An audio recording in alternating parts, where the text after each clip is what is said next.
These are Clausen pickles, which I consider to be the gold standard of pickles. These are fermented kosher dill pickles that I made on my countertop. We are gonna see which tastes better. So here's the side-by-side. Now for the real test, the crunch test. Let's try the homemade first.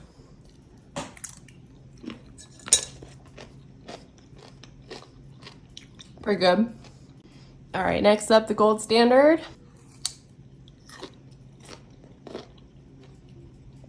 Not bad. Y'all know I gotta give it to the homemade. Not only is it super easy to make, but you cannot beat that crunch.